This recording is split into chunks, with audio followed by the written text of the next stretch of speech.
Hi, everybody. Welcome to another episode of Yellow Ropes Forever here on the YouTube. I'm very excited today. I have returning to the show, but for the first time on Yellow Ropes Forever, since it changed the name and since we moved to YouTube and since everybody can hear us, Oliver Osachian. Welcome back. It's been far too long. Yellow ropes forever, yellow ropes forever. Sometimes they're pink when it's Susan G. Komen, And then Sondra complains. sometimes they're white like NXT Takeover Brooklyn. But yellow ropes forever. Yellow Ropes Forever. How you did? You all right? I'm doing all right. Yeah, it's good to have you back. And I now apparently have a theme song. Stranger. It's weird. Lots happened since we last. When is the last time we even recorded? It's been months. Been a long time. Yeah, it was before Brooklyn. It was yeah. Dusty Rhodes might have even still been alive. No. Yeah. He died in June. Yeah, I think it was like around June time. Wow. That's been way too long. I'm excited to have you back.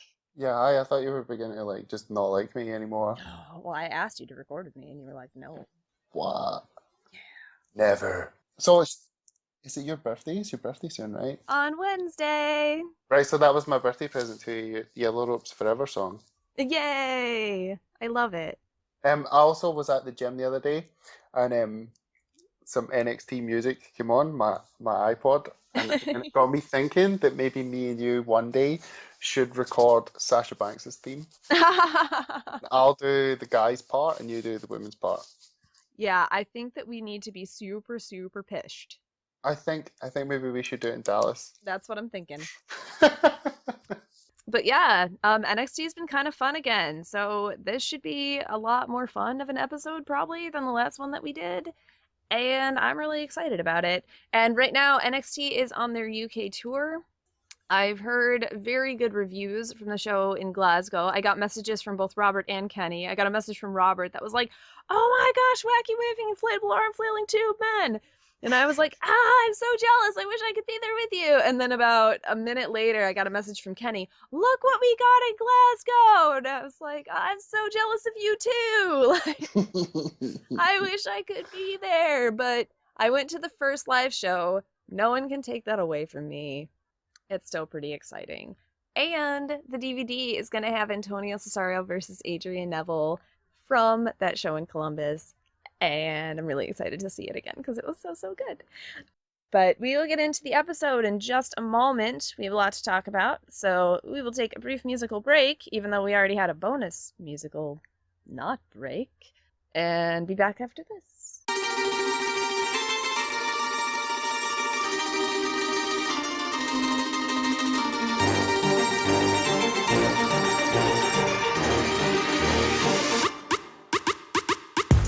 You're soft, you're sloppy.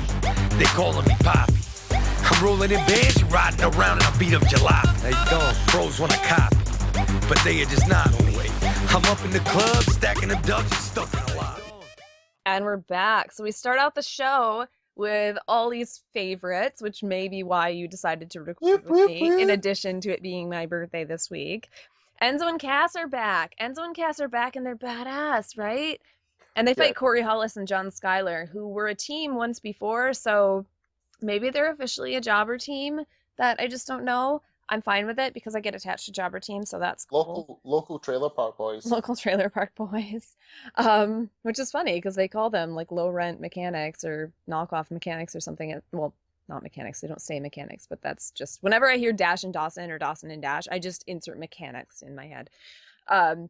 Enzo and Cass came out without their intro. How did you feel about that? You would have liked that. I loved it. They meant business. I was totally happy. Yeah.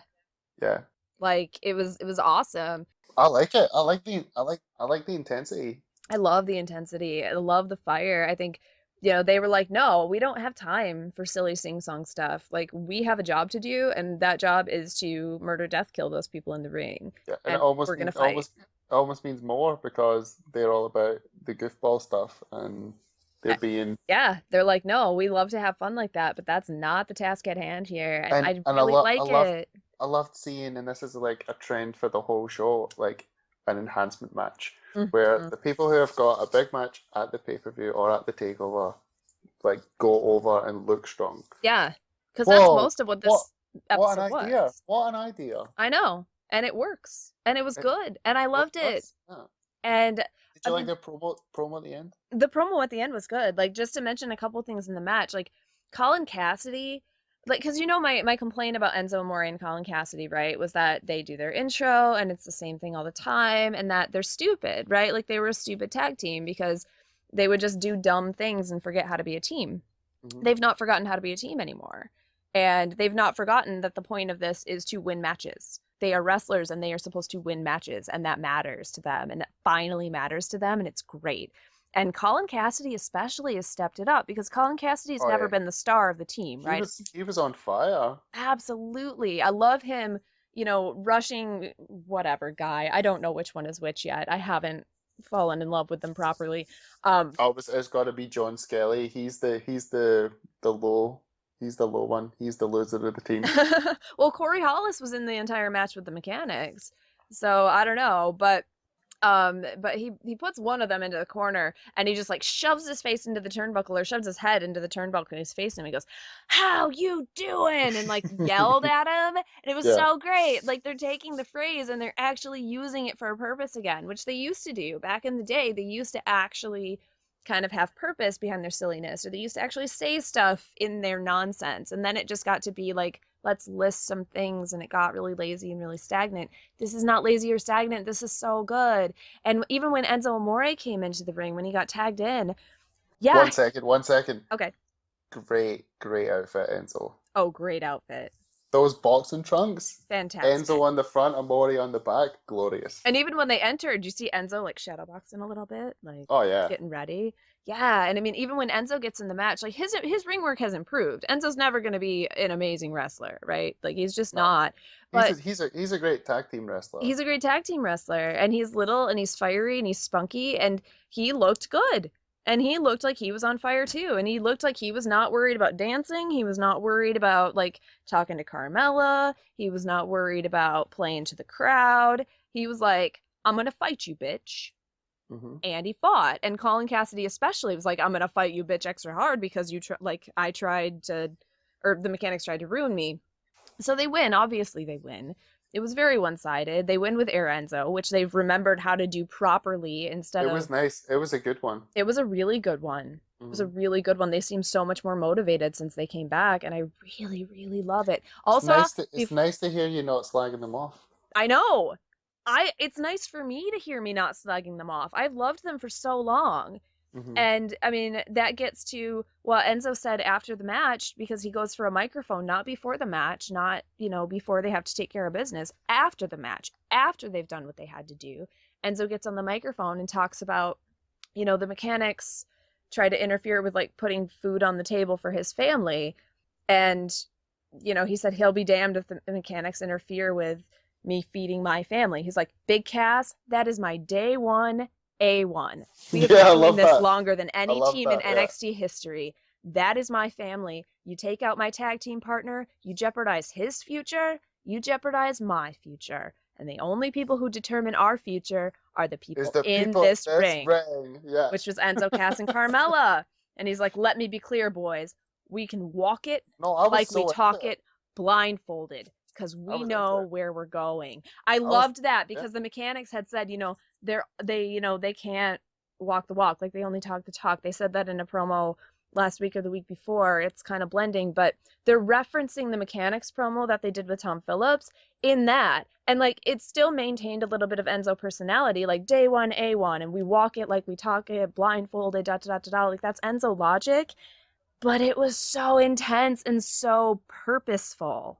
Did you think Big Cass was intense, or do you think the shaking was too much? I thought he was intense. I liked it. Yeah, you liked it? I liked it. What did you Good. think?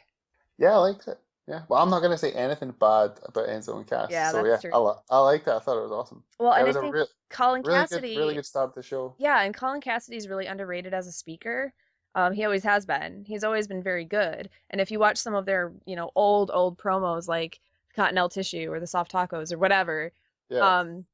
you get that Cass can talk too, and not just do lists of things. They can interact well together. But Colin Cassidy has for so long, it's been Enzo Amore says something silly, and then Colin Cassidy just says, "How you doing?" And then Enzo says something silly, and Colin goes, "How you doing?" But I mean, Colin Cassidy gets on the microphone then too, gets to display his skills, and says, the mechanics tried to take him out.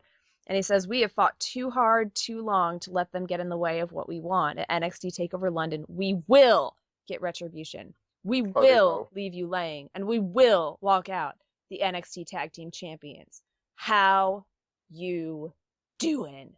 And like you say, he was like shaking, and it was intense, and it Yeah. was purposeful. And I wanted to And then, recap what they and then said did because you, it was so good. and then Enzo looks at Carmella, and Carmella looks at Enzo.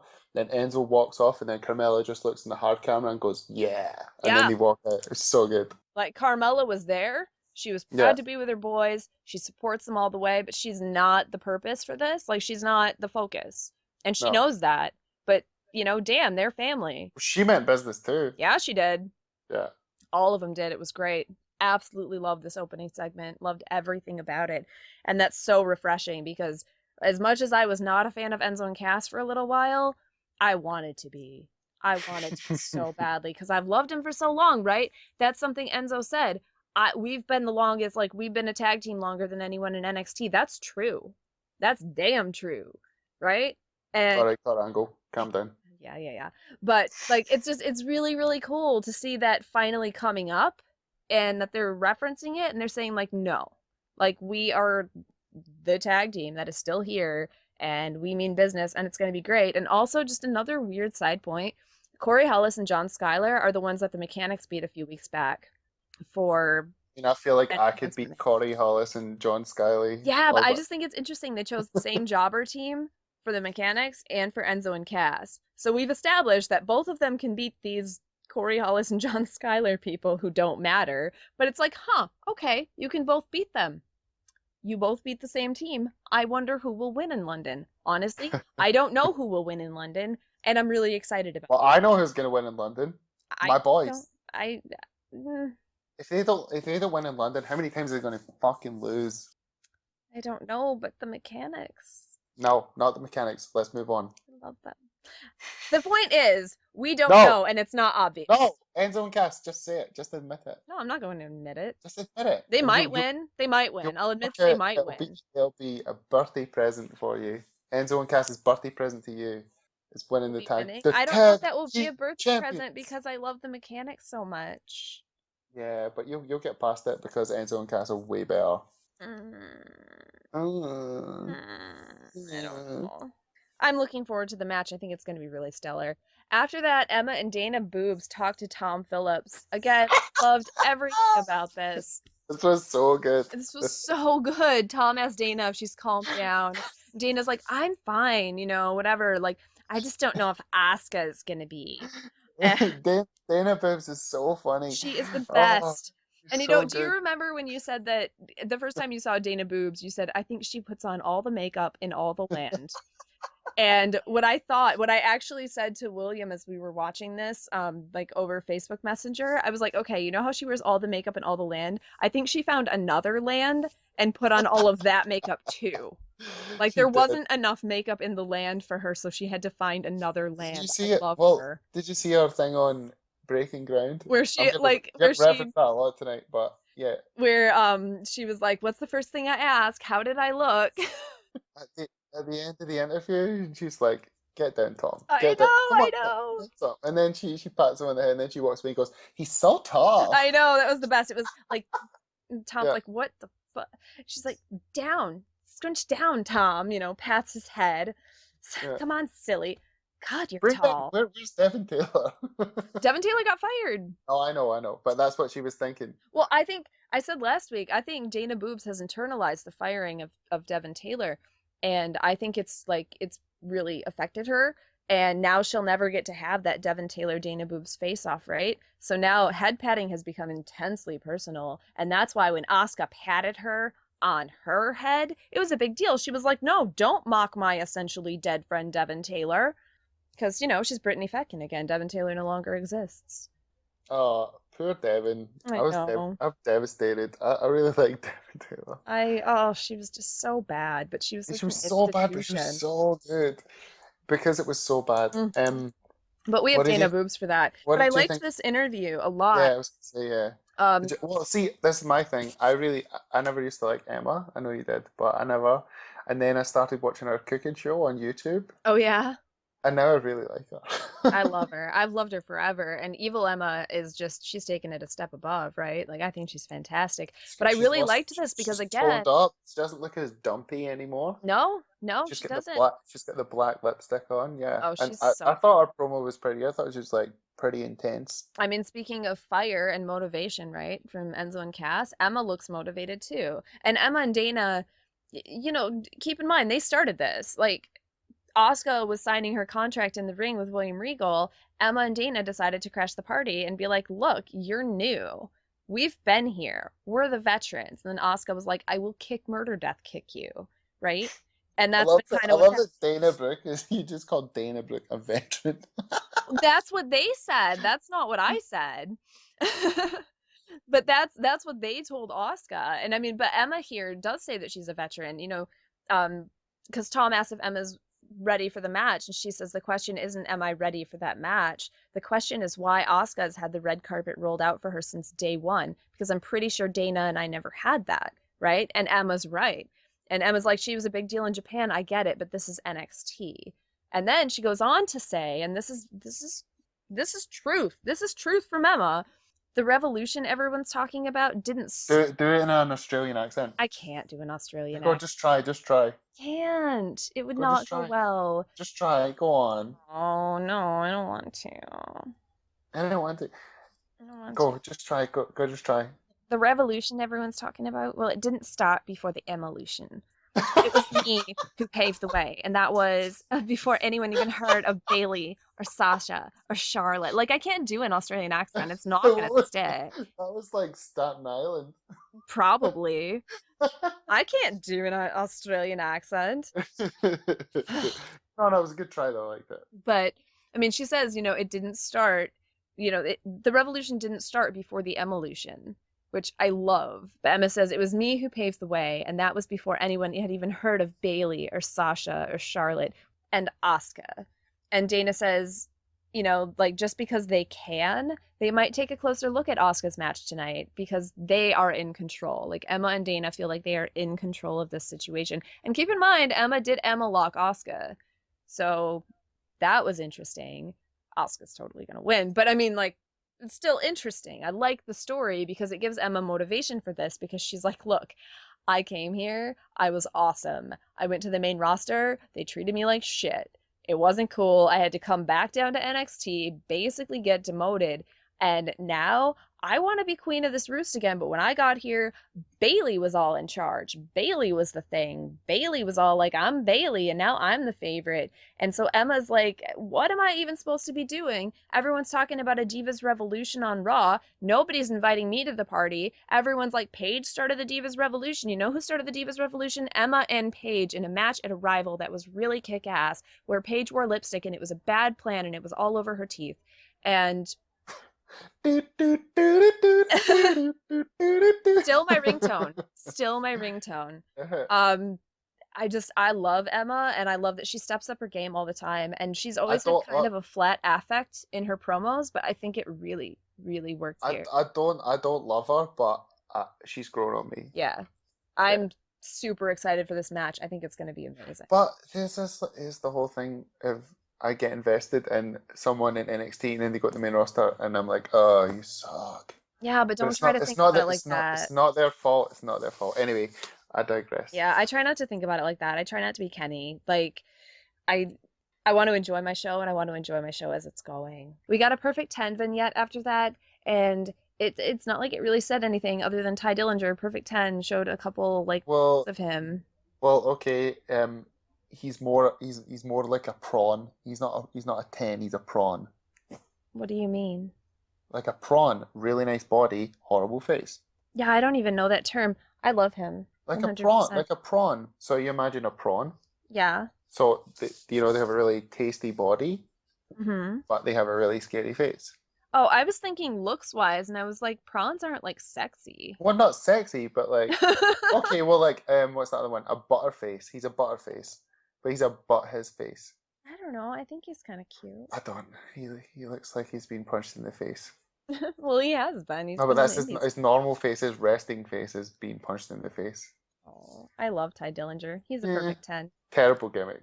I don't know. It's It was it's nothing. It is a hand gesture, but literally. so was Emma. Like, I don't know. It was just a vignette for him, and I But just wanted okay, to be there's no one in funny. NXT that you don't like. So Yes, there is. who don't you like? We'll get to them. Are they coming up? I'm so excited. Oh yeah. Oh I've yeah. never heard you decry anyone in NXT. Oh, you haven't? No. Oh, get ready. Oh. So we got a Breaking Ground ad after that, and I don't, normally mention ads, but Breaking Ground is excellent. Ollie and I have been referencing it, I know already. It's a great show. Like, It's, if you think it's going to be too much like Total Divas, like too scripted drama, it's really not. Like, some of it's worked, obviously, but it's the best thing going on any WWE programming. I honestly think that William Shatner though is sent the script on like a Thursday afternoon, and he yeah. just powers through it. Like he just reads it. It's just a cold read, and he's done.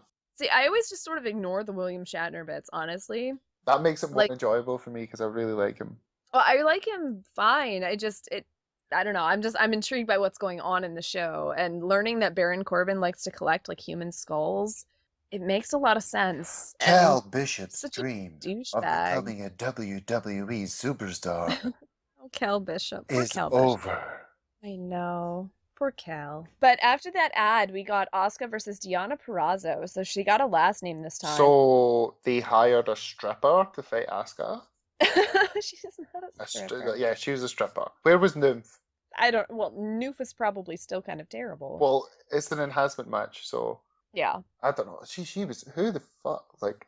Deanna was totally not the point of this, though. Oh, I'm I know, curious. I Like, know. we haven't talked about Asuka. How do you feel about Asuka? Straight out of Street Fighter. I love it.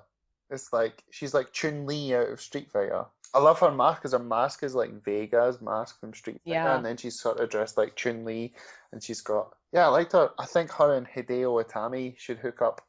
I think I don't want that at all.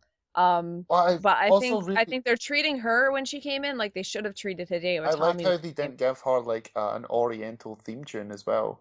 Yeah. No, she's great. I don't really understand the line underneath her eyes, but It's because she's badass and she's she's like cool. an anime No, character. she's good. I like her. I can't wait to see her match at She Takeover. just Because guess what? You know what they did?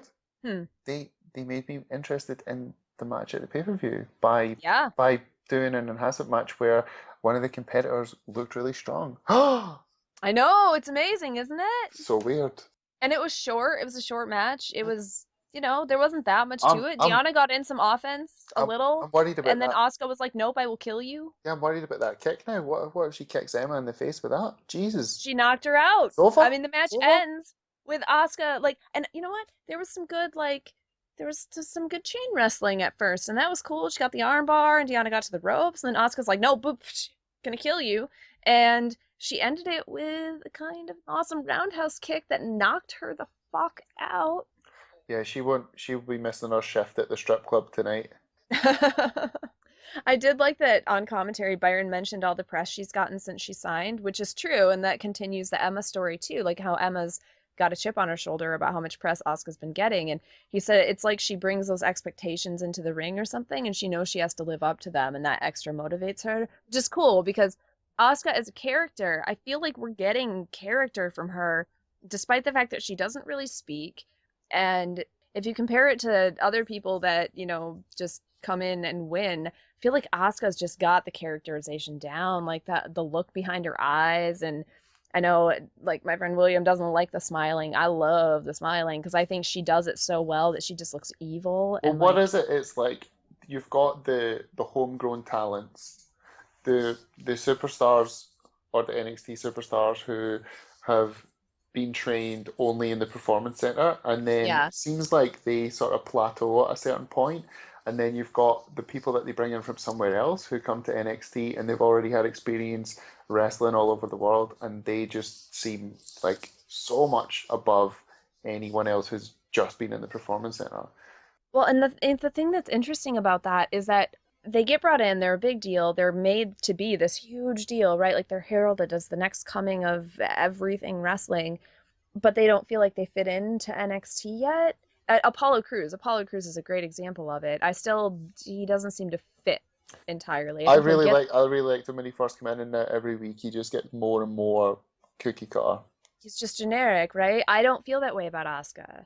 I feel like they were smart having Emma and Dana crash her party right at first, and they were smart to kind of start that story right at first, and it works because she's already like crushed Dana's hopes and dreams. I feel like Asuka fits in NXT. Asuka totally has a place here, and we're just waiting to do awesome things with her. And I can't describe really what the difference is when it comes to Apollo Crews winning over enhancement talent and Asuka being so awesome. She's different. It's because she's different. You like different. I do like different. Yeah. I like different a lot. Yeah. But then after Asuka gets that armbar on Deonna, and then kicks her, Deonna catches her leg, Asuka hits the running hip attack. Enter Emma's music, and Emma and Dana Boobs come in. Well, it's different. It's do do do do do do do.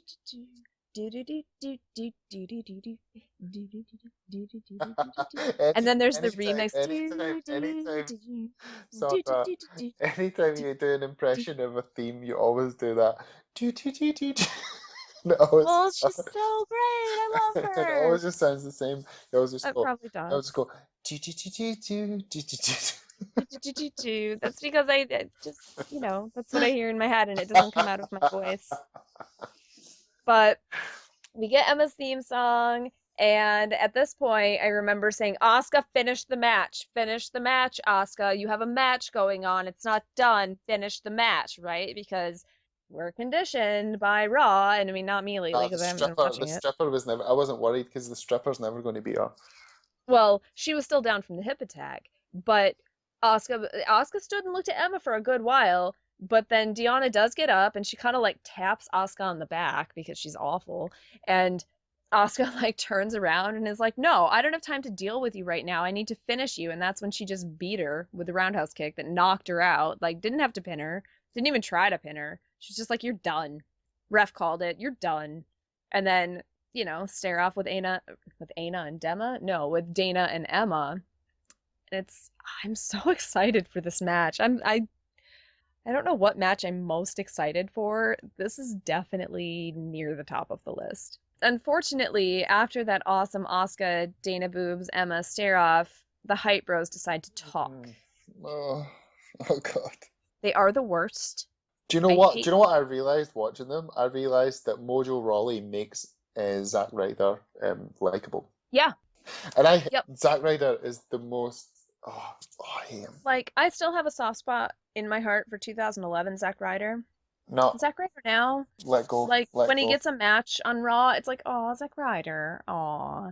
Even Zack Ryder cannot abide Mojo Rawley. Still. And I know the story on Breaking Ground is that, they've had to kind of work to maybe try to come together as a team, and they're kind of trying to work on that, and we'll get to that with the match. But Mojo's talking about guys who go number 2 at the club, and Blake wearing earrings and pigtails like Ms. Doubtfire, and Zach's like Mrs. Doubtfire, and I maintain they are so terrible.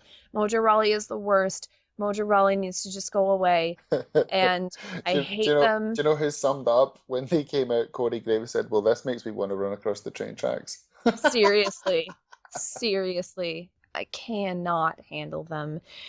Thankfully, after that, Blake Murphy and Alexa come on screen to make me very happy. Right, so can you explain to me why Freddy Krueger threw up on them? Well, okay, here's the thing about Freddy Krueger. I don't know what Freddy Krueger looks like. He looks like Blake Murphy and Alexa Bliss. Yeah. Now, I was watching the show, and Mr. Sondra was in the room, and he's like, they're wearing Freddy Krueger gear. And I was like, oh, really? Interesting. That's cool. Because first off, I just went, Alexa's gloves got even cooler. Because she's been wearing that chain thing on her hands for a while.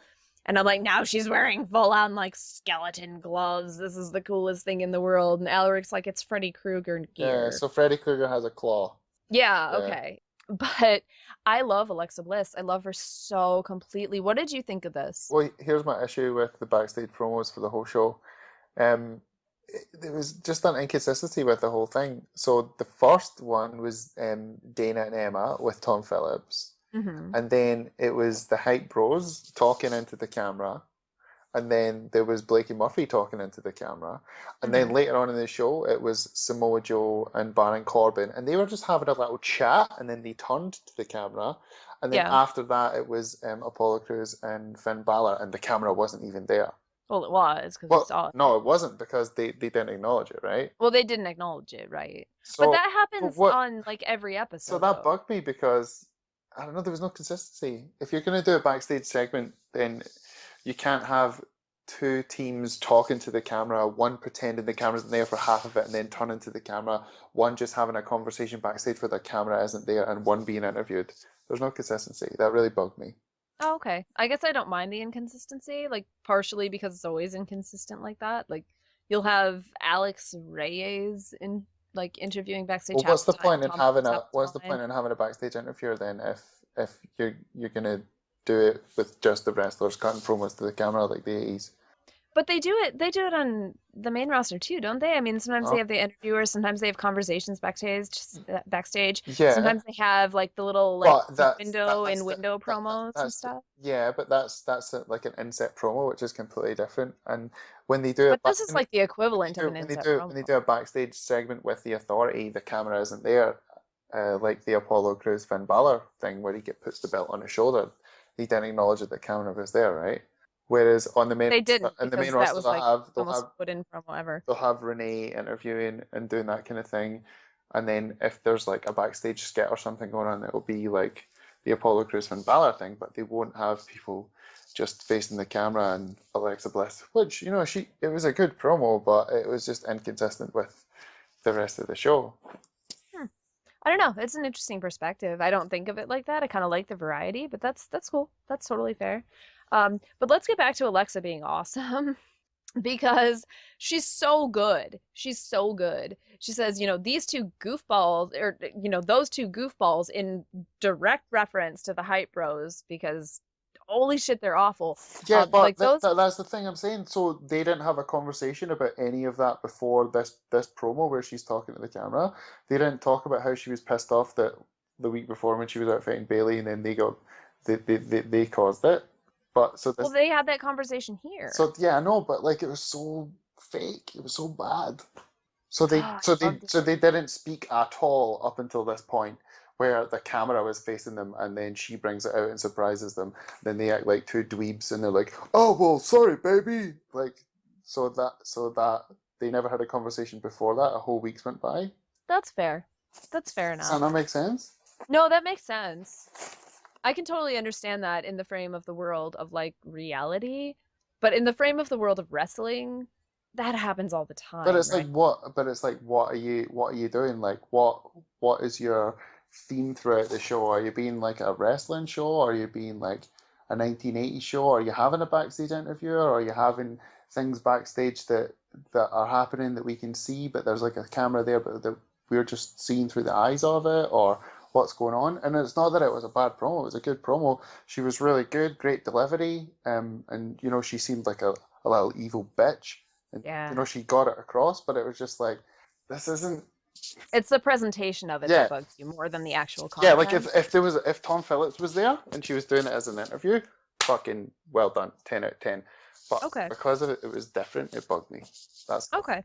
I can see that. I can see that. I guess it doesn't bother me like it bothers you, but I think it's fair. It's fair criticism. yeah, Like what she said in the promo, she kind of dissed Blake and Murphy, which we know that Alexa feels like she's above them, right? Like she feels like she's the reason they were successful and that they let her down when she's not successful. yeah. And like the Hype Bros got one over on the boys a couple weeks ago, and when I was taking care of Bailey, they embarrassed me. And Wesley Blake's like, "Babe," she goes, "Don't bathe me right now." And I think my favorite thing was when she goes, "I'm really upset about what happened between me and Bailey." And then she pouts and does her Alexa pout, and it was adorable. And she's like, "And you know what? I blame the two of you." And they're like, "Us? Yeah, I blame you because you two failed at taking care of business with those morons. When I literally handed you the keys to victory," which she didn't literally hand them the keys to anything, but whatever. She's Alexa, she's delusional. I'm willing to go with it. Um, what I love about that, honestly, is that I love that she blames them when they were banned from ringside for her match, not because they weren't there, not because they were banned from ringside, but because they had distracted her by being so inefficient that she couldn't take care of Bayley. She still feels in her head that she could absolutely take care of Bayley. I want to see Bayley versus Alexa again so badly. Is So Alexa badly. got better in the ring? Yeah. Okay, good. Yeah, she has. Well, I mean, she's not going to be like see Becky Lynch good, but she's gotten better a lot. so the match with the Hype Bros and Blake and Murphy. When did Blake and Murphy become? Why are they jobbing to the Hype Bros? When I thought they were like I don't I thought they were know. a big deal. Like, what happened? They were a big deal, and I don't understand because they had this promo, and I won't lie. The first time I watched the episode, the Hype Bros promo, I was like, "Oh my gosh, they're on screen. I need to like shut off my brain, or I'm My gonna eyes are my bleeding. brain." Yeah, and when I had to watch it to actually pay attention to prepare for the show, I was like, yeah, no, they're not saying anything, and I hate them so much. But when Alexa, Blake, and Murphy were on screen, it was like they're a thing again, right? Like Wesley, because after Alexa's like, I'm so upset with you guys for making me lose to Bayley, even though they totally didn't. But Alexa, she's so self-involved, and Wesley Blake says, Alexa, we're former tag team champions and can take care of business. And then Buddy Murphy's like, babe, consider the Hype Bros broken. And Alexa goes, that's what I like to hear. The Blake and Murphy factor are back. And she does a menacing hand gesture with the gloves, and it's great, and I love it. And I was like, you are back. That's right. The Hype Bros, fuck the Hype Bros. They're awful. No one wants to be hype. They're terrible. And you guys are really good because they're really good. They're really good wrestlers, and they're really good characters now that Alexa's with them, and they have that dynamic going on between all of them. I was like, you're totally going to smush the Hype Bros, and you're going to be a thing, and that's going to be awesome, and I'm going to be all excited, right? Enter Elias Sampson vignette to let me keep being excited for another 30 seconds or so. Was this the guitar thing? Yeah. Yeah, I didn't get that. Yeah, nobody gets it except for those of us who know that it's Elias Sampson. Really excited though because he's been doing these vignettes for a couple weeks. So and the excited first one, for like a 2015 version of Double J Jeff Jarrett. No, it's so Yay! insane. I don't actually know because I didn't watch any of that. But Yay! Acoustic music. Elias Sampson's been one of my favorite jobbers for a long time, and when some of my favorite jobbers get gimmicks, I get all excited, right? And so, but in like the first vignette that he did, I didn't even pay attention to what he was saying because I was way too excited about the fact that I knew it was Elias Sampson. He was a drifter and he was singing and it was black and white and it was guitar and I was like, ha. In this one though, because they've never named him, they've never put a little thing up that says Elias Sampson. Because like when they do these vignettes or whatever, they say their name and like when it was Apollo Crews coming soon, whatever. They've never mentioned who he is. He's a mystery man. He is the new Solomon Crow. No, he's totally not the new Solomon Crow. Totally not the new Solomon Crow. But in this one of the lyrics was count for me, Elias, there is no shame. So we heard his name in the song and I'm so excited. Only you did, no one else did. Well, that's why I do this show and I get all excited about stuff and everyone mocks me about it. But then he says, because tears have fallen, canvas is stained, like with you getting counted to 3 because you're always losing. Drifting's forever in my veins. They mentioned that he's a drifter too because he's the drifter, Elias Sampson. And I'm really excited. And on Triple H's conference call, the one that he does before every takeover, he actually mentioned the debut of Elias Sampson at Takeover, which I assume is going to be on the episode after. But I don't know, like maybe someone's going to fight him in a squash or something. It's not really the debut of Elias Sampson, and not even in the way that like he was a jobber, but then he got a gimmick and you can consider it a re-debut, right? He has actually been on the show with a guitar, and he actually did that in Brooklyn. So what is he gonna come out and play an acoustic set? I don't know. I hope he doesn't. That sounds terrible. I hope he does. Oh, God. Singing and wrestling is like one of my favorite things. Unless it's Kurt Hennig and the Rap is Crap guys, I'm not interested. Oh, come on, man. Like what? I think I told Okay, tell me a good moment where singing was good in wrestling. Aiden English. Wait, I don't know. He did Broadway show tunes. Well, I don't remember that. Well, of course you don't. Wait, what? That means you don't know. Tell me something that I would know. Well, I don't know. I don't know what you know because I wasn't watching then. I'm really excited for Elias Sampson. I don't think he's going to actually go for the title like he seems to be implying in these songs, but everyone says they want to go for the title because everyone should want to go for the title. So that's cool. And I'm excited to see what we can do with him because I'm he excited for you. I'm not excited, but I'm excited for you. just be excited that I'm excited. I'm excited that you're excited, but I'm not excited. Yeah. Okay. I am excited. Unfortunately, after that, we got the Hype Bros versus Blake and Murphy. Now, I love Blake and Murphy. I love Alexa.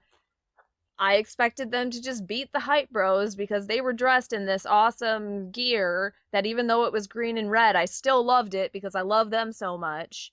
And then I found out that it was Freddy Krueger gear, and I was like, well, that's probably a cool thing. No, it wasn't. It wasn't cool. It was weird. I like weird. Mojo and Zack Ryder are terrible. Like Corey Graves mocking Mojo for wriggling whenever he moves and then saying that he can't stop convulsing in public. Yeah, I agree. And no, Byron Saxton, that's not dancing. At least it should not be. And he needs to stop. The only chant worse than, hey, we want some Bailey is, hey, we want some Mojo. Full Sail is so on the side of Mojo Rawley, and I know that he's from there, and I know that he probably like pays friends and family and strangers to come and chant for him. I am so excited to see what reaction he gets in London. Oh, he's gonna get shat on. I know. It's gonna be gonna so great. good. Like, because I remember Baron Corbin was fairly popular at Full Sail for a while. I remember Columbus, Ohio. I remember him getting booed out of the building, and I remember his blank stare getting worried because he didn't know how to handle it. And I don't think Mojo Rawley's going to know how to handle it. I think Zack Ryder is going to be like, fuck it, I don't even give a shit anymore. I'm still here. Like, I might be next on the chopping block after Brad Maddox or maybe David Otunga, but, like... Otunga's not going anywhere. Yeah, probably not. So, the Hype Bros fight Blake and Murphy, and the story on Breaking Ground, and this is where I see that Breaking Ground and NXT are sort of tying in. It's not nearly like the Total Divas situation because Total Divas is like months behind the main roster, right? Yeah. Breaking Ground is only like what, a Do you month? know anything about when they filmed Breaking Ground as opposed to when NXT airs? It's well, because they were just talking about the Nashville tour Right. on Breaking Ground. Yeah. And that wasn't that long ago, was it? I don't know. I don't think it was. So, I mean, it's not as far behind, but you have to keep in mind too that the NXT taping schedule, they tape 4 weeks at a time. Yeah. So, I mean, this stuff was taped a while back. Yeah. So it feels more current. But the story is like Zack Ryder and Mojo Rawley having to try to come together as a team. And I'm really upset that that's the story they decided to tell here instead of the story of Blake and Murphy are really good wrestlers and Alexa Bliss is amazing and a gift to us all. And It's but okay, Sondra. It'll get better. Don't worry. I hope it gets Don't better. worry. I hope it gets better. Go on. Talk about what happened next. Don't cheer. No, I cheer thought up. Blake and Murphy were pretty good in the match. I thought that they did some cool things. I think Alexa should have been more effective on the outside, especially when Mojo Rawley was distracting the ref. Mojo Rawley was distracting the ref. Not the heel. What does he have? Mojo Rawley because he is an idiot. What does he have stuck on his cheeks? I don't. It's an American football thing. Oh. Because he was in the NFL for like a minute. He should go back to the NFL. Yeah, he should go back to wherever is not NXT. Well, he just bought a new house, so. The other thing about this match is that I'm fairly sure they edited it whenever Mojo Rawley tried to hit anyone. Like, watch it back. I know it's painful, but watch it back. There was one point where he went for a slap or a punch, and the camera cut away really abruptly. Didn't show the impact. It was like Saturday Morning Slam, where you couldn't actually show people like hitting and kicking each other. And then that bit, because they've started calling him the Tasmanian Devil, and apparently now he does this thing where he spins around and then slaps someone. At least I assume he was going for a slap, because I didn't actually see the slap, because the camera cut to a different angle. And it felt really awkward, and it felt like they weren't in the same position in the ring, and I feel like this match was heavily edited. What, because Rawley's so shit? Yeah. I can see that. I think so. And I mean, I could be wrong. I don't know. I wasn't there live. But that's the feeling I got. Also, the thing that came out of this, okay, like the Hype Bros win with the Hype Rider. Yeah, do you like the Hype Rider? The Hype Rider's fine. Yeah. The Hype Rider, fine. You know, Zack Ryder did the Rough Rider. It's a tandem version of that. It's fine. I don't have a problem with the Hype Rider. I have a problem with the people doing the Hype Rider. But something that stuck out to me here is that apparently when you lose the NXT tag belts, you forget how to be a team. Because let's look at the examples here, right? Little NXT history lesson with Sondra. The Ascension were the most dominant tag team in the history of dominance, right? They've come back to NXT a couple times recently. Lost. Easily. Lost. Oh, the Can't do a Ascension. thing. Oh The God. Ascension. Oh I mean, God. I love them now. It's come full circle. I love yawing. I love when they come back. I think it's just like a homecoming of like, oh, you're so bad, but I love you. The Lucha Dragons, who I do not have that hometown feeling Oh for. God, the Oh, Lucha Dragons. they're so bad. They beat the Ascension, keep in mind.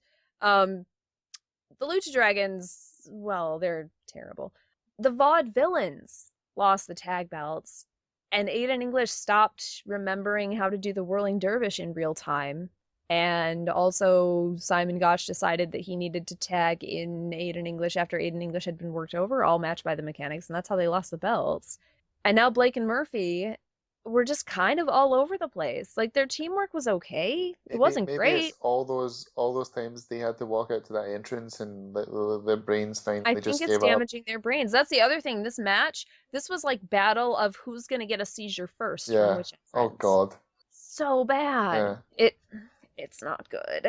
My only solace, and this will be solace for you also, is that Enzo and Cass forgot how to be a team before they got the Yeah. belts. So maybe they've already gotten that out of the way. They have. So I spoke to them on Tuesday and okay. they've got that out of the way. Okay, I'm glad. They're pretty solid. Because They're good at working in a team. They're going to take everything a little bit more seriously they're newly motivated. until they get the titles, and then then they're going to cruise. Right. So if they win in London, then maybe they can, No, you know, they told me that they are winning London, and it's all. well, I mean, they have told you that they're winning, but the mechanics have told me that they're winning. Well, no, Enzo and Cass, like they said, it was all gravy, and that they were going to do it. So Of course they did. Of course they did. Basically, I love everything about Blake and Murphy and Alexa, and I hate everything about the Hype Bros, and I was so, so sad. I agree. So after we, I don't know, try to deal with the fact that the wrong men won, Baron Corbin's on our screen, which is awesome. He's with Samoa Joe. And Wait, Samoa are Joe's they having a private conversation, or are they talking to camera, or what? they are having a promo segment that begins with them having a conversation, Oh, and then they and just then they notice the turn to the cameras there. camera. They just notice the cameras there, or the cameras there the whole time, or. The camera's there the whole time to capture the moment, but then they notice the camera and they're like, "Look, we're gonna talk Oh, to okay, okay, talk to the that camera makes now." sense. Maybe it's because I grew up on Saved by the Bell. Oh, Zach Morris. Zach Morris breaking the fourth wall. Oh dear. But yes, they do turn to the camera eventually. But first, they start having a conversation, and Samoa Joe says, I know you and I have never seen eye to eye. They don't pretend to be friends, which is good, because I feel like too often in wrestling, the bad guys are like, yeah, we're friends, even though we're bad, but like, grr, we hate everyone, so we like each other. They're not friends. They have a common goal tonight, and they seem a lot more cohesive than the other team that they're going to fight. But, Samoa Joe says, tonight it's not about us. It's about Apollo Crews and Finn Balor. Baron Corbin looks to the camera and says, to Apollo. See, and that's what I like about it. He's talking to Apollo, so he's talking to the camera. Like, as though Apollo is behind the camera or whatever. Okay. That's what I like about this type of promo, right? Like he says, it's no secret I don't like you. I don't like where you come from or what you What, and these represent. cameras are just like hanging about. Oh, it doesn't matter. It's because wrestling, Oliver. No, not because wrestling. No, not because wrestling. I don't like it. It's fine. You don't have to like it. Fair enough, but define what it is when it starts. Like, don't have a private conversation where you're not supposed to know that the camera is there, and then turn to the camera that wasn't there. Well, I kind of feel like with these two and the way it came off, they could have said like, okay, Baron Corbin's going to be here. You're going to be filmed having this interaction, right?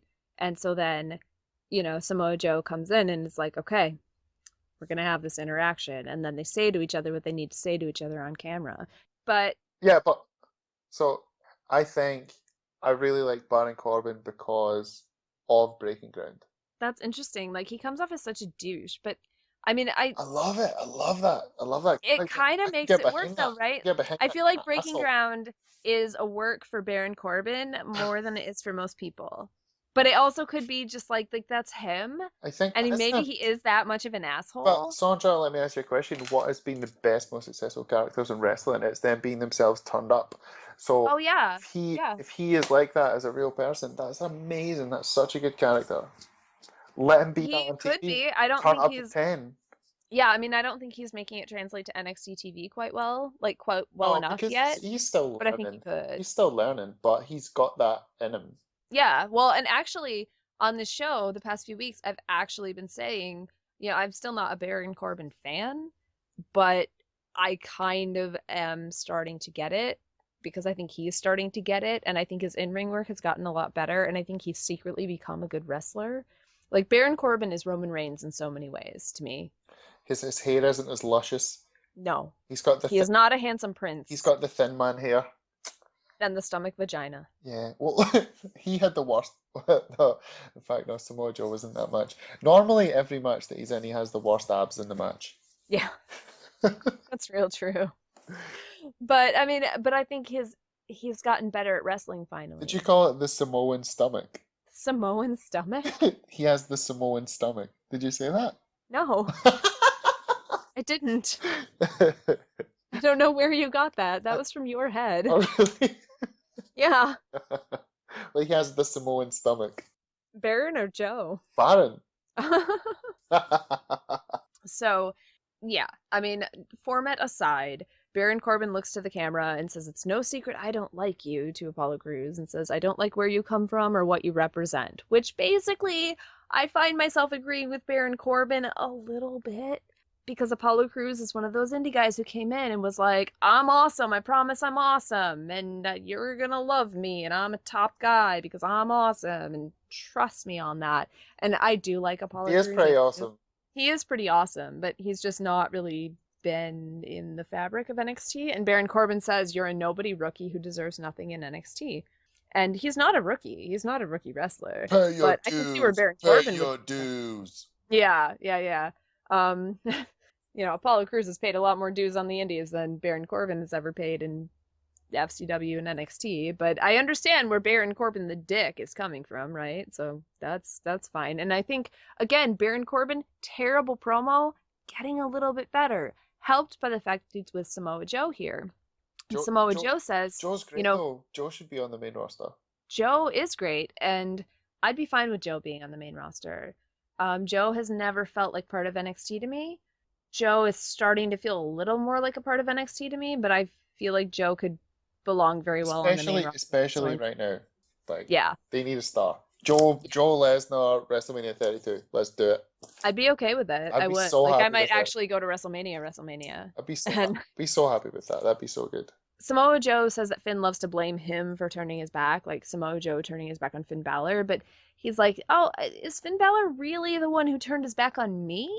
Because I'm the one who stood by you and did everything I said I was going to do. And when I asked you for one thing, a championship match, you couldn't even give that back to me." Now, granted, that was because William Regal said no. I mean, Finn Balor was willing to give Samoa Joe the title match, but William Regal was like, "Nope, Battle Royal." But in Samoa Joe's mind, Finn Balor should have stuck up for Joe because they'd been teammates and they'd had a thing and they've known each other for so long, right? Yeah. And Joe probably sees in the women's division people getting title shots for way less. And Joe probably sees in the tag division people getting title shots for nothing. And I understand. I understand what Joe's, going for. I think he's being a dick about it, and I think he's kind of twisting it, so that makes him an effective heel, which is awesome. And then Baron Corbin says they'll put a beating on Finn and Apollo so bad they'll be lucky if they make it to London. And Ooh. ooh, burn. And then we got a Takeover London promo, just in case we weren't sure if Takeover London was happening and if we should watch it. They gave us an ad for it, but it did make me more excited because I'm excited. But then we got Paley? Then we got Oh, Bailey versus Peyton what Royce. color are they gonna make the ropes? They should be yellow. Do you think that they're gonna be red, white, and blue because it's the UK? They're not red, white, and blue here. Yeah, but like we are the original red, white, and blue guys. Yeah, I know, but they should be yellow. They might be white. I don't know. When they go to big arenas, sometimes they make things different. But I would really appreciate it. Well, oh, what color were they on the tour. That's what They color were yellow. They were yellow because Kenny just put a picture on. Yes! Yeah, they're yellow. Yellow ropes forever! Yes! But after the Takeover London promo ad, which did make me more excited, we got Bayley versus Peyton Royce. Now, I know how I feel about Bayley versus Peyton Royce. How do you feel about Bayley versus Peyton Royce? Specifically Peyton Royce, because have you seen her before to the point where you've noticed her? No, well, I think I've seen her before on the Taste of Tennille cooking show, but like I haven't seen her on NXT television. I thought she carried herself, very well on her way to the ring. Very interesting entrance into the ring. I liked it. Good on her. She's trying something different, but it, it was just another like enhancement match, wasn't it? It was. Yeah, Yeah. but I, she stands funny, didn't she? She's like sticks her bum out, like arches her back. I think that's her trying to be either sexy or evil. Like, what's her deal? What's her deal? What's her? Who's Peyton Rose? We're trying to figure out who Peyton Royce is, I And think. was it Because Peyton? every time she's different.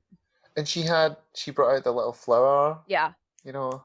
She But had that last time too. She was kind of sexy. I got a little sexy vibe off her. You know. Was she sexy, or did the Yeah, music just tell you, that is sexy, that is sexy?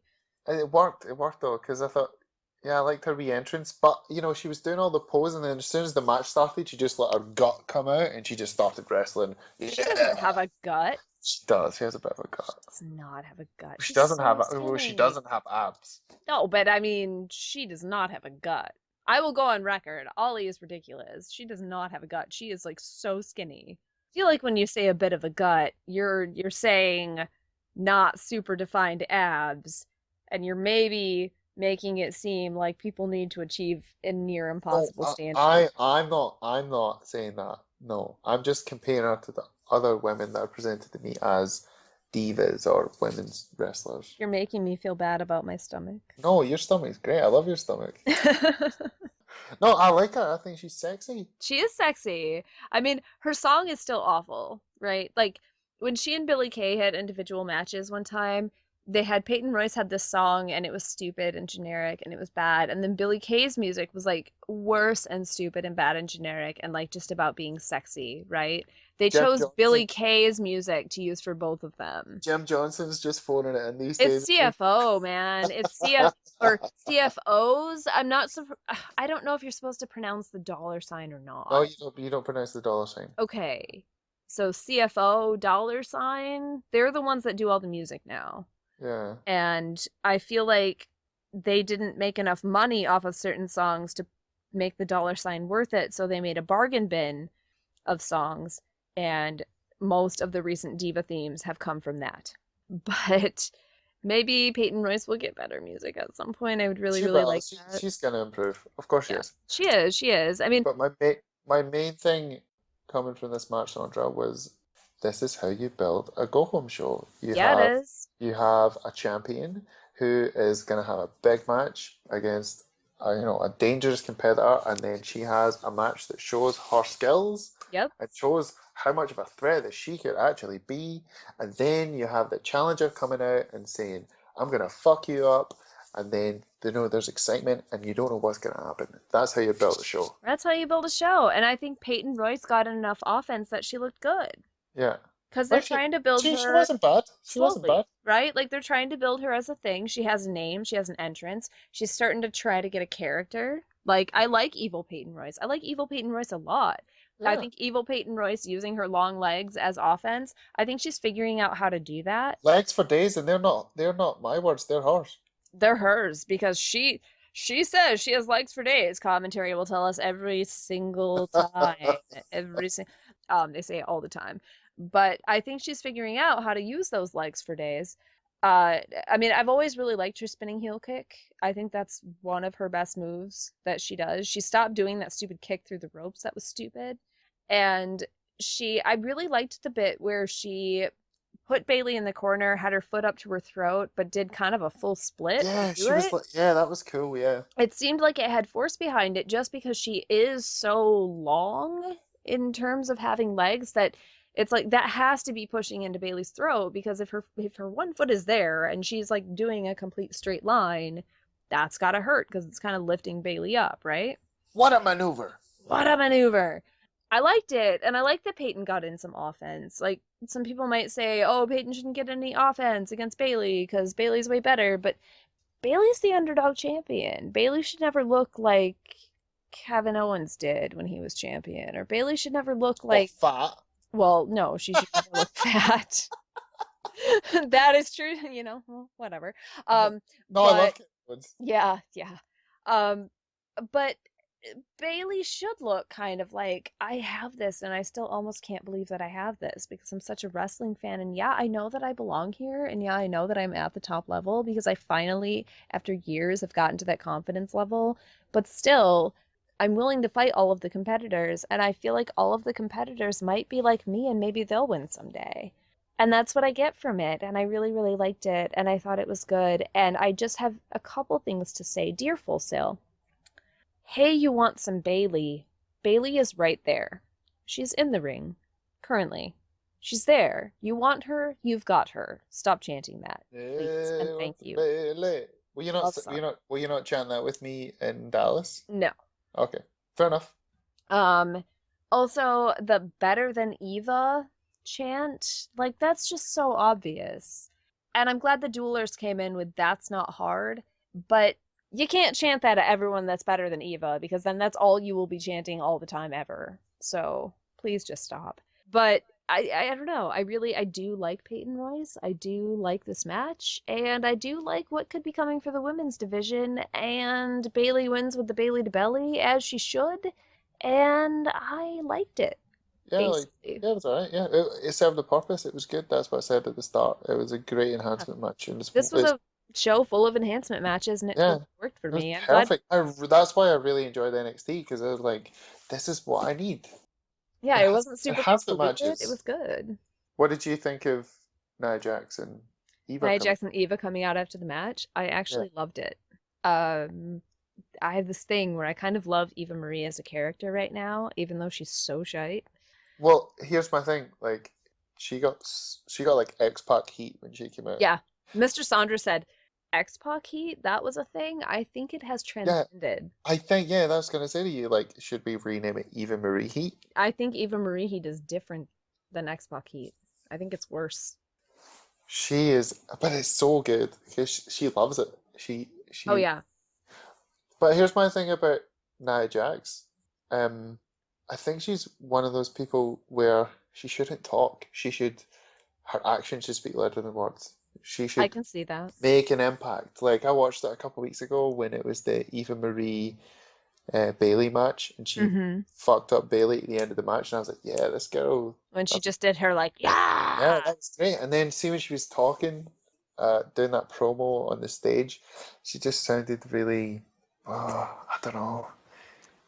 She generic. she just sounded like, oh, you practiced this in the mirror before you came out. You don't mean it. You Yeah. shouldn't be talking. You should just let Eva Marie do your talking and maybe go down and knock Bailey out or something. Don't do a promo and say you're destined to be something great or whatever. Nah, See, I you're all think they right. want her to be an all-around, like, well-rounded performer. I think Well, maybe the secret in NXT is that they act like they're pushing Eva to the moon, but they're actually pushing Nia to the moon really, really quickly. Because she's been here for like a yeah. year and a half-ish. Um, she hasn't been here that long, and she didn't wrestle before she came here. And she's already in a title match, and I'm already wondering if she's gonna win. She's a relation to The Rock though, so she That's gets a the pass. thing. Yeah. If anyone's handed things and if anyone's feeling entitled to things, I'm not saying that Nia Jax, like, I'm not saying that Lena Fanini is a person, right? Like, I'm not saying that she feels entitled to things, but if that's why she and Eva are such a perfect pair to me. Like, I hate Eva Marie as a wrestler, and like all of her stuff that she was doing was just awful, and it Can I wasn't ask you a even enjoyable question? awful. Yeah. Is she any good in the ring? Nia? Yeah. She could be someday. Yeah. Do you think No, Bailey will get a good match out of her? I think she will.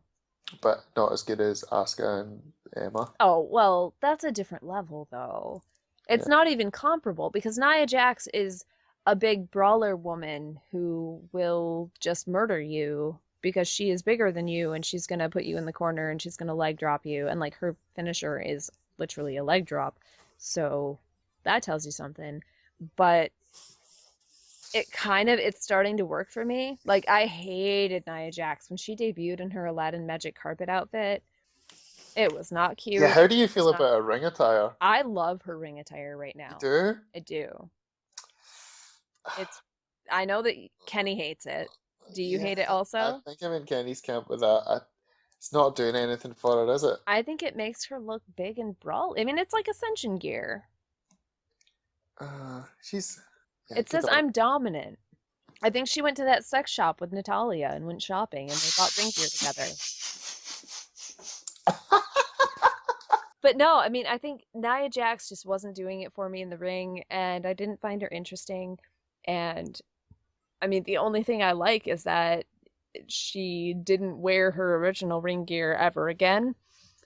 But then when she got with Eva, it was like, this is really interesting, right? And what I found really interesting about this promo segment is that Eva Marie had the microphone first, and she said something like Bailey thought she was so good, or I don't even know what she said because the crowd wouldn't even let her speak because they were booing her so loudly. It was so good, right? Like Yeah. that heat was just, and like you say, like X-Pac heat. No, it's transcended X-Pac heat. Like Eva Marie heat is a completely different thing because it's so meta, right? It's like the crowd hates you because you can't wrestle and because they think you don't deserve to be here. But then you're working it into it because you're like, the crowd hates me and thinks I don't deserve to be here and I can't wrestle. Well, now I'm going to be even more awful to everyone about it. And it's like infinite regression of heat, basically. And hmm no one gets a bigger reaction than Eva Marie. I think the pop for Bailey is not as big as the heat for Eva Marie, which is so interesting. But Nia takes the microphone and says, I don't need you to do the talking for me. I just don't think that someone like that. It's the same thing with Roman Reigns on the main roster. He talks way too fucking much. It Oh, yeah, he does. ruins his mystique. So like Yeah. keep they don't know how to keep someone's mystique anymore. It's all about everyone has to be an all-round superstar. To be a WWE superstar, you have to be able to go in the ring and also be able to have a character and talk. And if you can't do that, you can't cut it here. You're not a superstar. No, that's not the case. Like fucking Yokozuna never talked. And if he'd fucking done 20-minute promos in the ring, everyone would have thought he was a fucking joke. But even though he's a big fat fuck and he couldn't go in the ring, you still thought he was a threat because he didn't talk and he had a mystique. Now that you say it, maybe that's what's working so well with Asuka. Exactly, she doesn't fucking talk. No, no, and it's great, and I love it. Thankfully, Nia didn't say too much here, right? Like she said, Bailey, you're lucky I didn't get here sooner because if I did, you would have never been women's champion. Like I have been destined for greatness since day one, and you, Bailey, you're looking at the next NXT women's champion right here. See you in London, Bailey. Uh, And uh. it wasn't I understand what you're saying, and actually I agree with you now that you bring up the point. Like I'd not really thought of it that way, but I agree with you. I don't really think Nia should talk that much. I feel like they don't really know who Nia is yet because when they did those vignette segments for her, it was like, and it was kind of like, okay, so you're mysterious, so that's interesting. And then she came out and she was wearing a blue sparkly gear that emphasized every single thing you should not emphasize on a woman. Mm. And she had a big smile on her face and it didn't work for me at all. And then I feel like that's kind of more what ruins her mystique for me is that she does a smile like she's posing for a picture. I think she's getting better at looking mean in the ring. I think she's working on it and I think she's improving it really quickly. But at the same time, she's putting the pieces together and I give her props for that. And I actually think she's going to be something really, really interesting. Like it's just so interesting seeing her on Breaking Ground and the fact that they gave her a raise because they see something in this woman.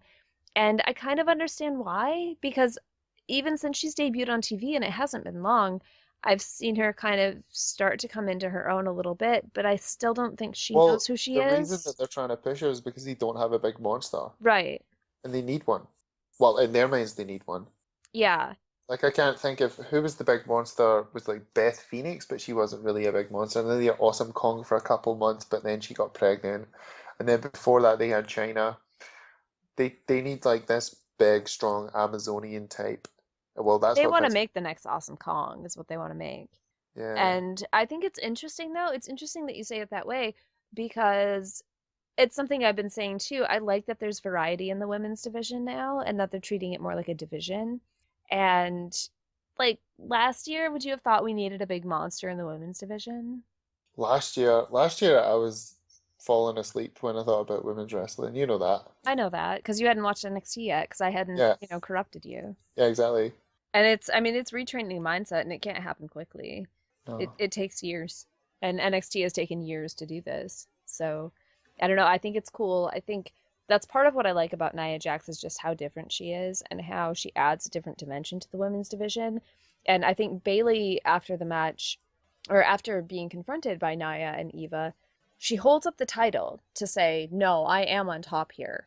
I am Bayley and I still rule this place." But she's nervous because like she said in the backstage segment with Tom Phillips, she was like or with Alex, I can't remember who she was with, but she was like, I am the NXT Women's Champion. Like, I haven't fought someone of her size. I haven't fought Nia Jax. I don't know what to expect here, but I'm the Women's Champion and I deserve to be the Women's Champion. And then Nia Jax threw her through a door. And she doesn't know what to expect. And she's been, beaten down so many times. So she holds up the title to be like, no, look, I'm on top. But then she kind of looks at it like, I'm kind of concerned that I might not be on top anymore because I haven't been. And I think that's what's so compelling about it. I mean, the Eva Marie factor, what I like about that is that it gives Nia immediate heat, right? Because Eva's just sort of like lending some of her heat to Nia Jax. Yeah. And I think the whole thing works really well. And I don't know who's going to win on Wednesday.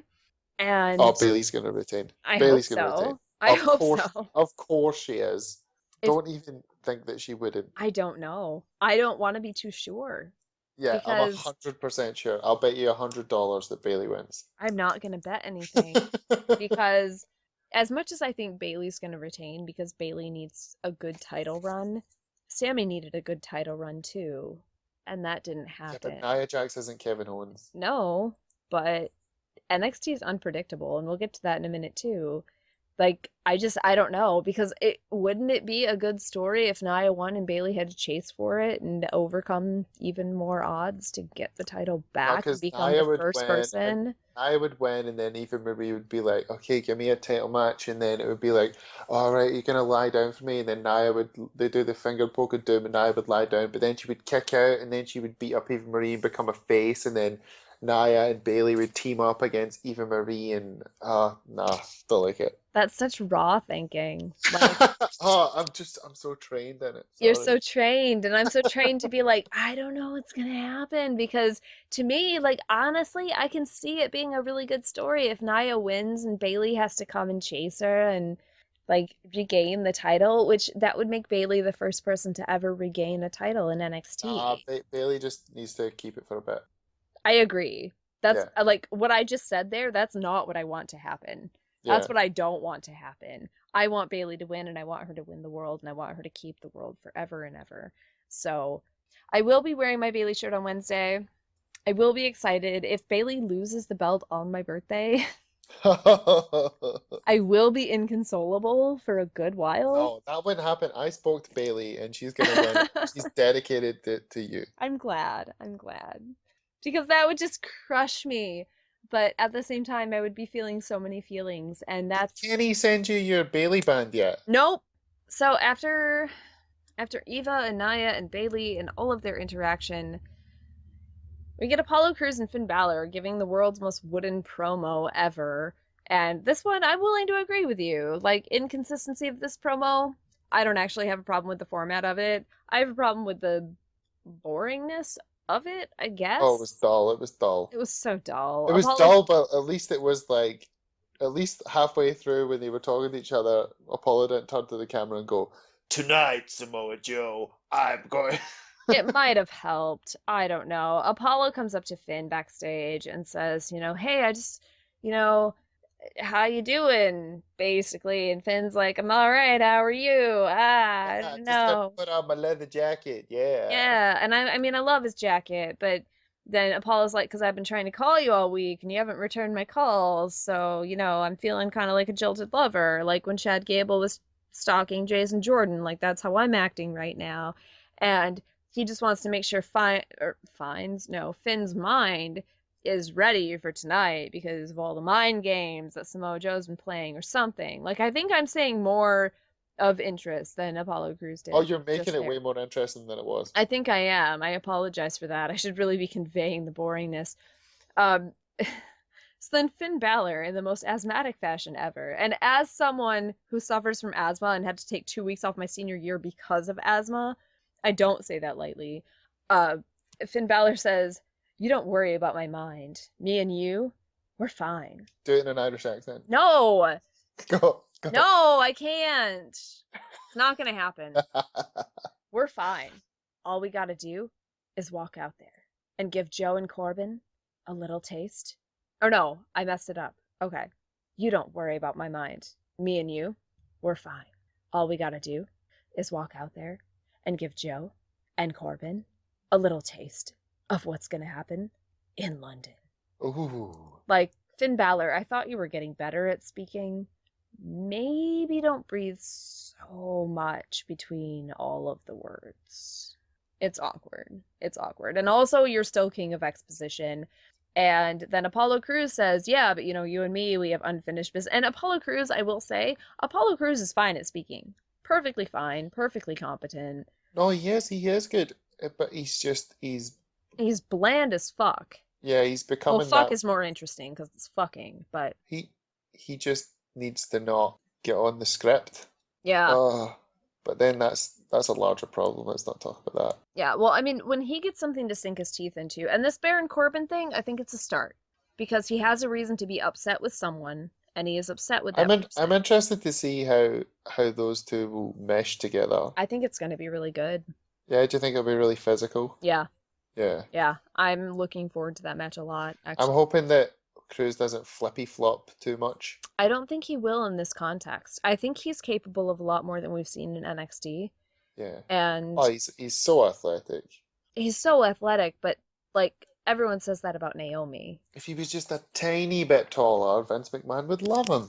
I don't think it's an issue though. I mean, he's huge, he's jacked, he can speak, he can work, he can do whatever. Like I think Apollo Crews is as close to the total package, but like not Lex Luger style, like actual style.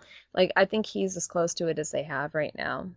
And I think he's really good. I think there are people that could be bigger stars based on audience connection, Yeah, but just keep him on NXT and he'll be great. keep him on But NXT for a little while, but I think that on the main roster he could actually do really well. Like he could no be one does well on the main roster. true. Yeah, so Very keep him in true. NXT. Keep him in NXT. Yeah, I think they should recall Tyler Breeze. Yeah. Basically, Apollo says that he and Finn have unfinished business because, their title match got interrupted. It never got to finish. They never figured out who was the best and who was going to be the champion. And Apollo says after he takes care of Corbin, he's coming after the NXT title. And he kind of takes it from Finn, looks at it, gives it back to him, and says, "See you out there, champ." So we're teasing some dissension there in the match. And after that, we get a So he Sami walked in from the left to meet Finn Balor, and then he walked out through the curtain. Where was he going? I don't know. One can never tell. Maybe he left something over there and needed to go retrieve it. Yeah, probably. Yeah. But after that, we got a Sami Zayn vignette. We've been getting these Sami Zayn vignettes the past couple weeks about him returning. And I have been feeling many feelings about this. And this was no exception. We showed John Cena. Well, first it started with John Cena, and I was like, what is John Cena doing on NXT? But it was the I US. was like, that guy used to be a wrestler, right? John Cena? John Cena, yeah, at some point. I think he was a big deal, maybe. But we showed John Cena issuing the US Open Challenge. I mean, they went through Bret Hart introducing Sami Zayn. They showed highlights of the match, including the Blue Thunder Bomb onto John Cena, which was so great. And I mean, they showed Cena winning, but then Cena also leaving Sami in the ring. I think it was impressive because he did it all with a broken shoulder. Yeah, he did. Good on him. Good on him. Like, it was great because they showed the moment where he was trying to ramp up the crowd and, hurt his shoulder. And Sami Zayn still hits me right in the heart. Like, I just love him, and I can't wait to see him. And we need a baby face that I love, and we need Sami Zayn. He's like the male Bailey. He is like the male Bailey. And you know what's funny? Can't hate him. Is that for so long, everyone said Bailey is like the female Sami Zayn. Oh, right? really? Yeah. Oh, ages. Ages and ages. Bob and I said that. But I heard, I was listening to this past week's ITR with Robert and Kenny, and they said something about Sami Zayn being like Bailey. And I was like, this is so interesting because it's flipped. People are now comparing Sami Zayn to Bailey. And that to me was just really, really cool. So I thought it was worth mentioning because the tables have turned. Bailey's no longer the female this. Like, she is her own person enough, and the women's division has become established enough that Sami Zayn's the female Bailey now. And I'm not saying that to be glib or to say like, oh yeah, like he's substandard to her. I'm just saying it's a really, really cool perception of, I don't know, just a cool way of perceiving But things. she deserves it, man. She's She absolutely yeah. deserves it. She absolutely does. But I mean, needless to say, I'm excited for Sami Zayn to come back, and I know that he's going to be on the episode after Takeover. He's going to be competing in London, but they're doing the same thing they did with Brooklyn. They're going to be taping a TV episode before the actual Takeover. Oh, I wish that we could just watch the live feed. I know, right? But he will be competing in London. He just won't be on actual Takeover. So we're going to get to see him on December 23? 23. Yep, December 23, which is when I'm going to see Star Wars probably. So we'll have to watch it later in the night, but whatever. So after the Sami Zayn vignette, we get Apollo Crews and Finn Balor versus Samoa Joe and Baron Corbin, our main event of the evening, to kind of set up NXT TakeOver London. And the match I thought was good. I don't have that much to say about the match as a whole because it was kind of back and forth. It was good. We had a cool face-off between Apollo Crews and Baron Corbin. We had a lot of stuff with Samoa Joe versus Finn Balor. They did, commentary highlighted a lot the Finn versus Joe match, right? Like more than Baron and Apollo, because seriously, what do we care about more? Baron Corbin and Apollo Crews or Finn Balor and Samoa Joe? I'm not sure which I care about more, but most of the audience is going to care way more about Finn versus Joe. Yeah, I do. The only weird thing I'd say about the match was like at one point Finn Balor like sunk into the ring and like lost his footing and it looked really strange. Yeah, And then I rewound it and it was almost like the ring like sunk in. that's odd. It was weird. It shouldn't. I mean, I don't know how their ring's set up, but there should be like planks underneath there. I don't know. Yeah. Anyway, nothing. I take down rings and know how they work. But I mean, yeah, I thought it was pretty good. It was back and forth. There was some cool stuff. And I mean, we saw good stuff from everyone, even Baron Corbin. I think, like I said, Baron Corbin's ring work has been improving significantly, and I'm excited for Baron Corbin versus Apollo Crews. But the main point of the match and the real story of this particular tag match is whether or not Apollo and Finn could work together, right? Because we had that whole dissension thing backstage.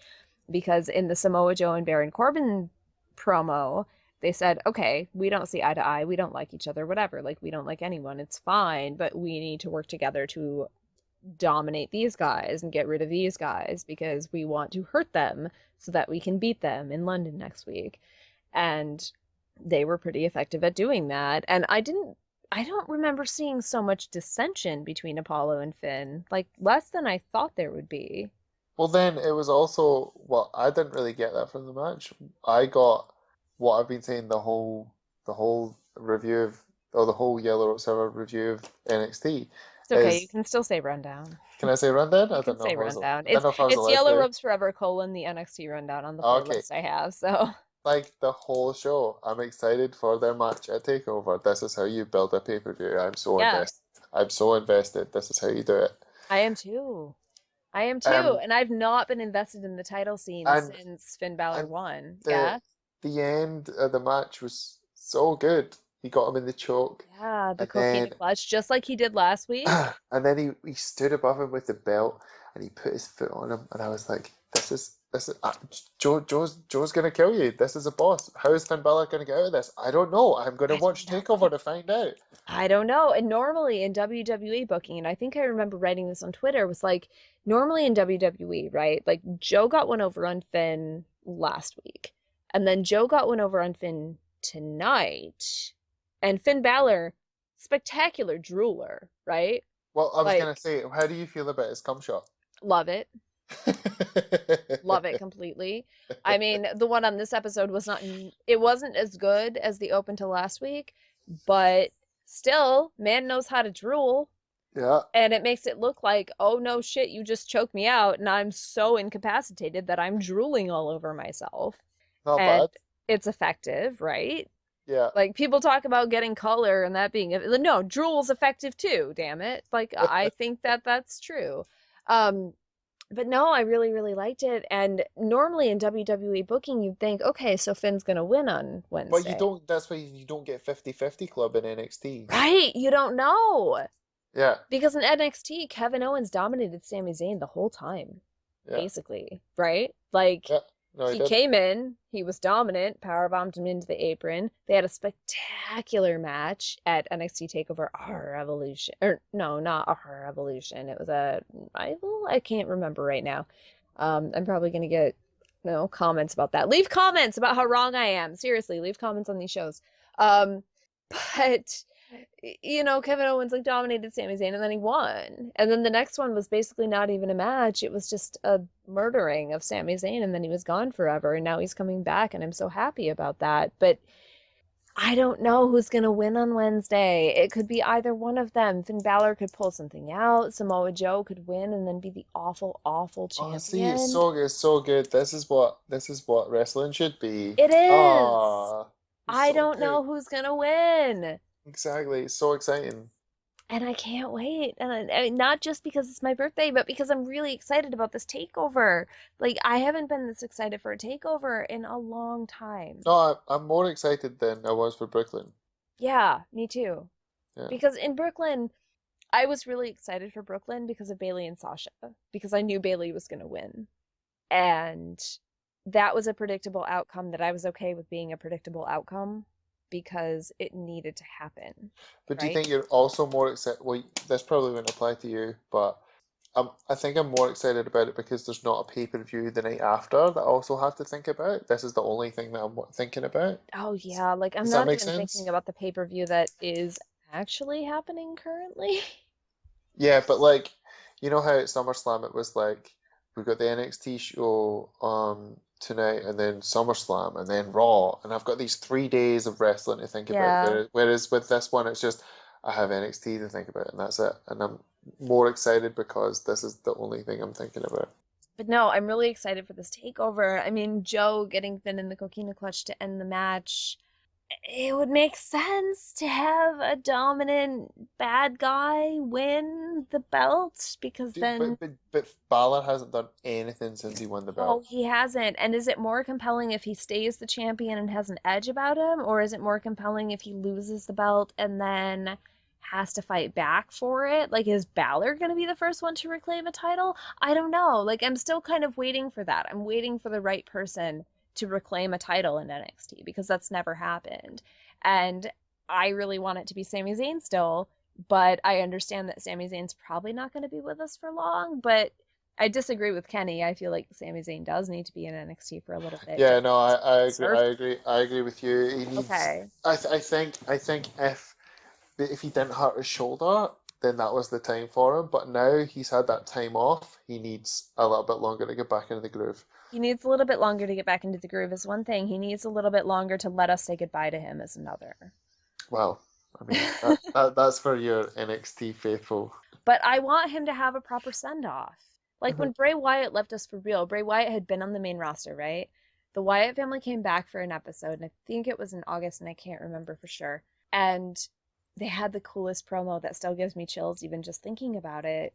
And it was about how they were going to go and they were going to destroy the machine. And they were, they came back and they were baby faces for a night. And it was like, but basically, I'm looking forward to Takeover, and I think it's going to be a good birthday present, and I hope that nothing breaks my heart, and I really would not be sad if we saw Sami Zayn on Takeover, and if Triple H was just, like, swerving us or whatever, but I'd be okay the other way, too. Like, we're going to get to As see long him as again. as long as Enzo and Cass win the tag titles, Bailey retains, I'm happy. I wouldn't be super sad about either of those things. I don't know. There are possibilities, and I like when there are possibilities in wrestling, so definitely join me on Twitter for Takeover, everybody. I will be watching live. It'll be 3 p.m. for me. I don't have to work because I took the day off because it was my birthday. And I was like, yeah, I'm not working. And also there's Takeover. So I'm really excited.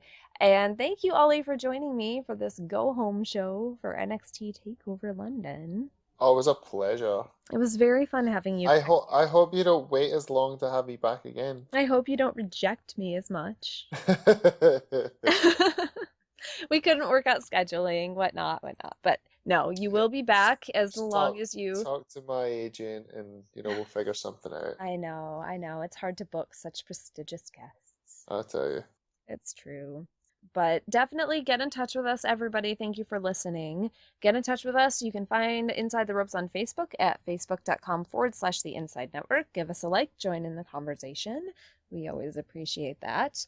Here on YouTube, leave comments on this episode. It's like actual feedback to my show. Let me I'll translate that for people in the UK. YouTube. What, YouTube? YouTube. YouTube? YouTube. How is that spelled? Like YOOCHUBE? Spelled TUBE. Yeah, YouTube. YouTube. I'm just translating. Don't worry about it. That's exactly what I said, though. No, you said YouTube. No, YouTube. YouTube. Like we say tuna, you say tuna. Because it's a T. It's not a like CH. We made up the language. You stole it. You did not. The English made up English. Well, English YouTube is out. YouTube. Anyway. Continue with your Okay. Well, on YouTube. There you go. On Perfect. YouTube. You are the only one that gets me to actually become Scottish. It's funny. But no, leave comments on the YouTube. There you go. Perfect. Oh, you should stop saying that. That's I should. I will, just for you. Okay. And yeah, I'm always interested in conversations. You can find me on Twitter at SondraRuthRW. I have actually been watching NXT Live again lately, so I've been live tweeting that a little bit, and that's been super fun. Ollie, now that we are tweeties from a while back, now that I got to join the Twitter, what is your handle? At Ollie also, that's OLYOSSO. And you can find Ollie disparaging the good name of Baby Rhino. Oh, yeah. Me and Kyle Burdick, we're teaming up against Baby Rhino. I know. Anytime that when Rhino came out on Raw the other week, I got you both tweeted me instantly, and I was like, yeah, that's it. What is this pensioner doing on my TV? He's older than Ric Flair. He is not older than Ric Flair. He is 40 years old. Ric Flair's like 60,000. I don't know. It's not as fun now that you say he's 40. I know. When he turned 40 in October. He's 39. He's 39. But thank you, everyone, for listening. And I will talk to you next week about NXT TakeOver London with Robert and Kenny, because they have both agreed to join me. So I am holding them to that. And we're out. Bye. Au revoir.